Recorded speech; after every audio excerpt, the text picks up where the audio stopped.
श्री लक्ष्मी सहस्रम पक्षस्तर अवस्थान स्तबकम श्लोकम 5 भ्रातुर विदुर वसु समृत्य सखेषु पद्मेषु आस्ते रमेत्य पयश प्रशमाय नूनम सोधर्य कौस्तुभ सुभावकम अब्धिकन्ये वक्षस्त्वम आवससि वेंकटनायकस्य भ्रातुर विदुर वसु समृत्य सखेषु पद्मेषु आस्ते रमेत्य पयश प्रशमाय नूनम सोदर्य कौस्तुभ सुभावकम अब्धिकन्ये वक्षस्त्वम आवससि वेंकटनायकस्य। இந்த ஸ்லோகத்தில் கவி தற்குறிப்பேற்ற அணியை பயன்படுத்துகிறார். இரவு வேளையில் சந்திரன் வந்தவுடன் தாமரையானது மூடிக்கொள்ளும். தாமரையோ லக்ஷ்மி வாழும் இடம். சந்திரனோ அவனுடன் பிறந்தவள்.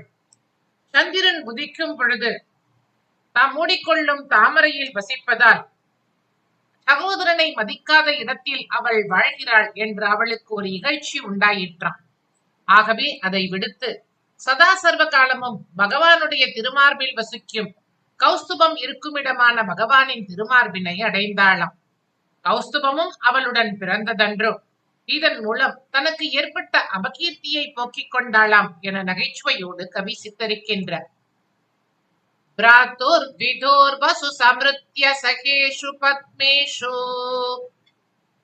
भ्रातुर विदुर वसु समृत्य सखेषु पद्मेषु आस्ते रमेत्य पयश प्रशमाय नूनम आस्ते रमेत्य पयश प्रशमाय नूनम सोधर्य कौस्तुभ शुभावकम अब्धिकन्ये सोदर्य कौस्तुभ शुभावकम अब्धिकन्ये वक्षस्त्वम आवससि वेंकटनायकस्य